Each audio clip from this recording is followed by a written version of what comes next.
Gracias, presidente, señoría, vicepresidente, buenas tardes. Desde que el 4 de octubre pasado el Consejo de Ministros aprobara el proyecto de presupuestos generales para el Estado para el año 2023 y 2 días más tarde pues hicieran los ministerios la presentación oficial en Canarias, han corrido ríos de tinta, mareas de opiniones y numerosas reacciones de lo más diversas, complejas y además contradictorias, en definitiva, opiniones para todos los gustos. Unos consideran que el proyecto de presupuestos generales del Estado para el 23 hipoteca el presente y el futuro de las islas y de los canarios y Canarias. Dicen que son unos presupuestos que dan la espalda al archipiélago, que no tienen en cuenta la agenda canaria y que vulneran nuestro régimen económico y fiscal.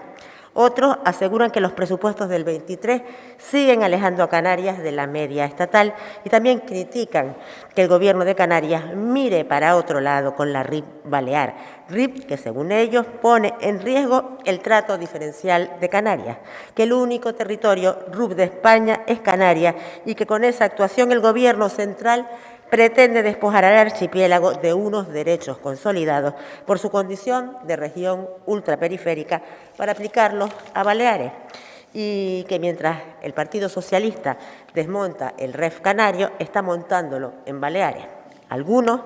destacan el importante esfuerzo que está realizando el Gobierno en materia social, pero exigen un trato más justo con los territorios que tienen los indicadores sociales más graves. Además de no entender que en plena crisis migratoria el Gobierno haya eliminado los 50 millones de euros para la atención de los inmigrantes o que la inversión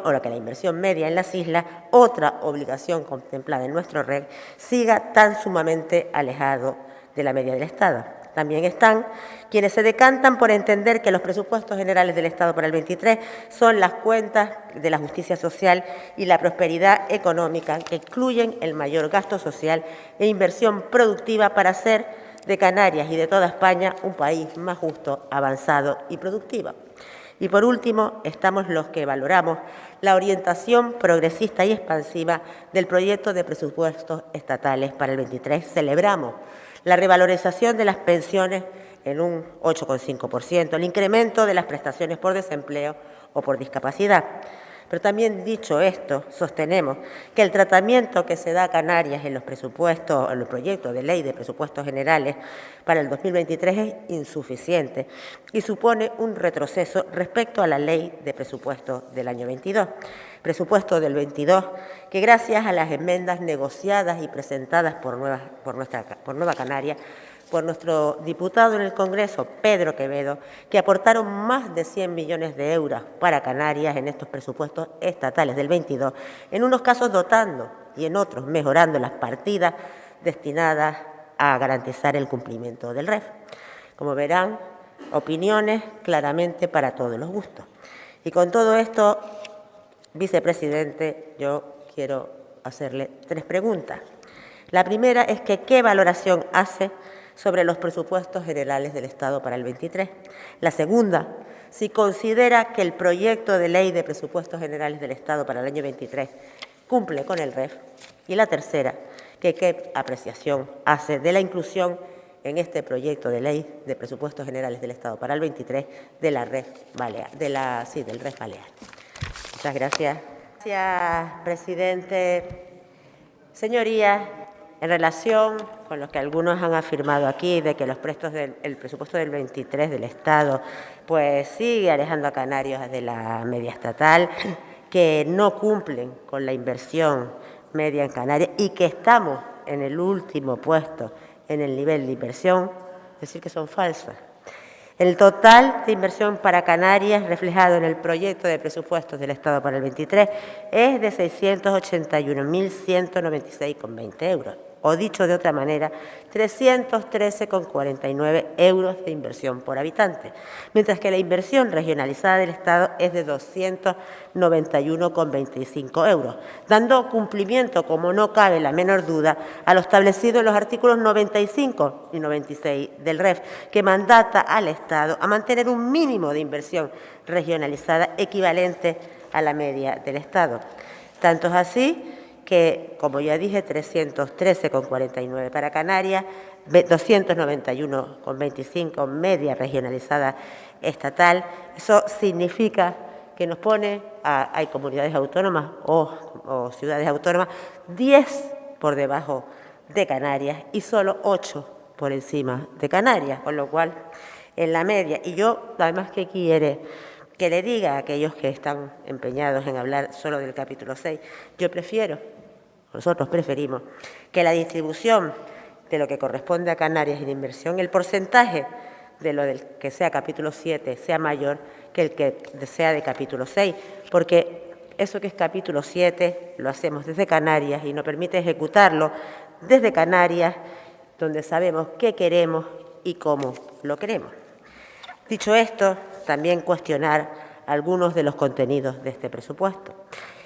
En el tema de inversiones, el total de inversión regionalizada en el presupuesto es de 32.210 millones con 975. Aunque de esta cantidad solo se consignan nominativamente por región, o sea, solo se regionalizan un 42,32%, lo que determina un importante grado de indefinición sobre a qué región o regiones va destinado el 57,68 restante, es decir, 18.000 millones y medio,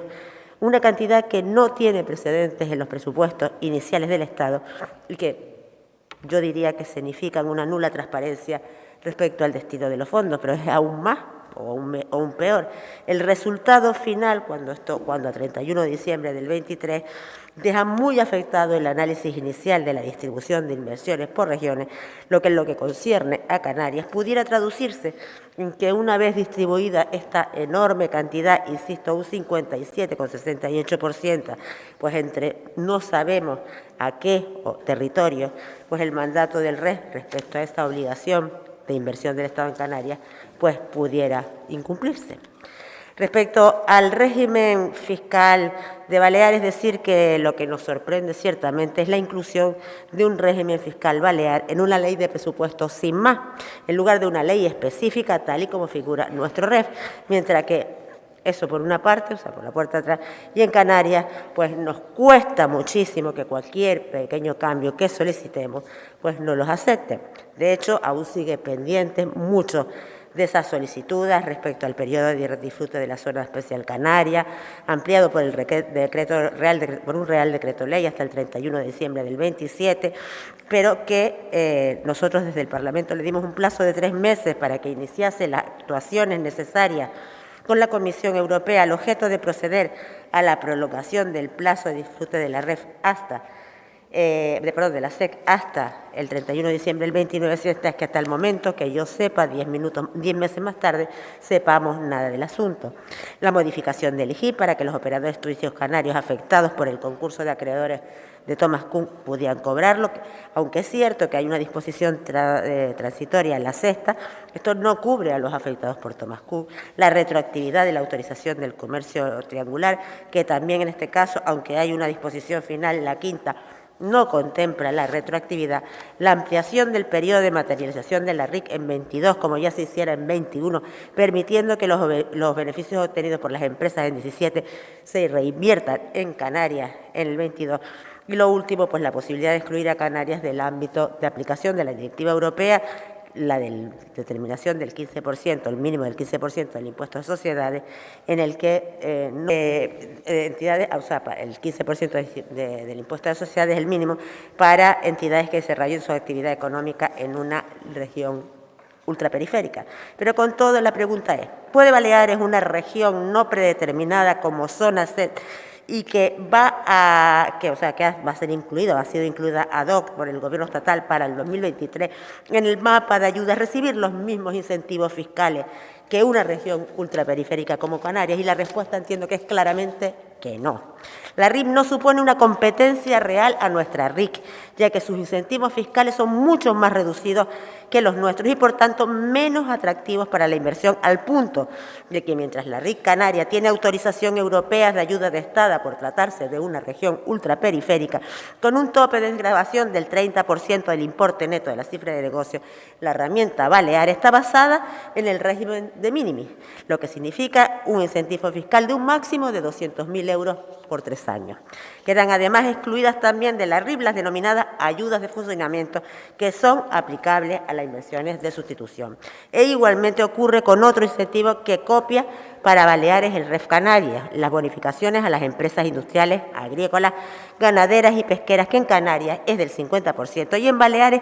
van a ser moduladas entre un 10 y un 25% si la entidad incrementa la plantilla de trabajadores.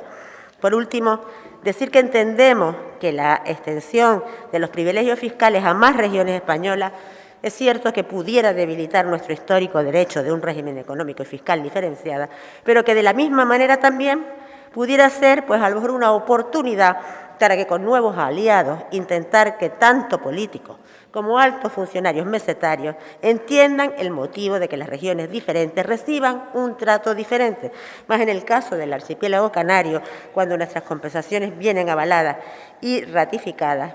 pues desde 1507. Y además sí que me llama también la atención que la crítica, pues este caso que he visto del señor Clavijo en la prensa, donde dice que este gobierno mira para otro lado ante la RIP Balear y que eso pone en riesgo nuestro trato diferencial, cuando Coalición Canaria en el Congreso, cuando se votó ese Real Decreto Ley, se abstuvo. ¿Y eso qué pasa? Eso no era mirar para otro lado y esto sí. Yo, como verán, creo que no hay sino contradicción contra contradicción. Por último, tal y como dije en mi primera intervención desde Nueva Canarias, valoramos positivamente la orientación progresista y expansionista del proyecto de ley, al tiempo que celebramos también el mantenimiento de las conquistas alcanzadas por Nueva Canarias desde los presupuestos estatales del 17. Pero dicho esto, también sostenemos, como también dije, que el tratamiento que se da a Canarias es insuficiente y que supone unos retrocesos respecto al presupuesto del 22. Y creo que hay una serie de partidas, no sé si estarán todas y se me dará tiempo,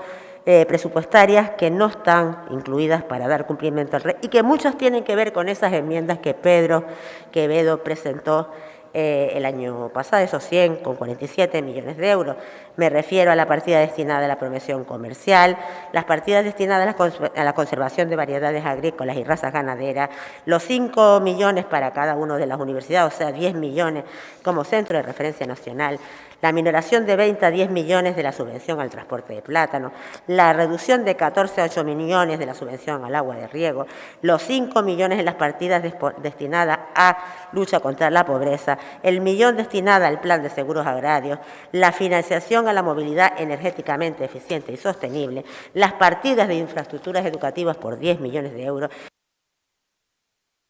Sí, señora González, un minuto.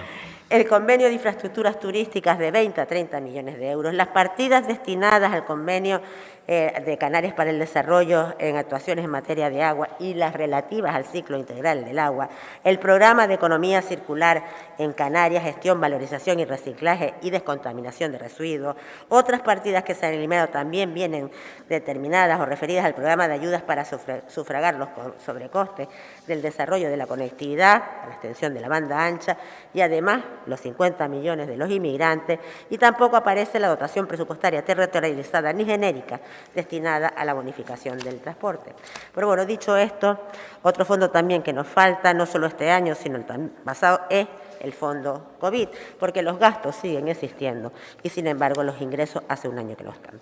Ya por último, decir que Nueva Canarias ya no tiene diputados en el Congreso, por lo que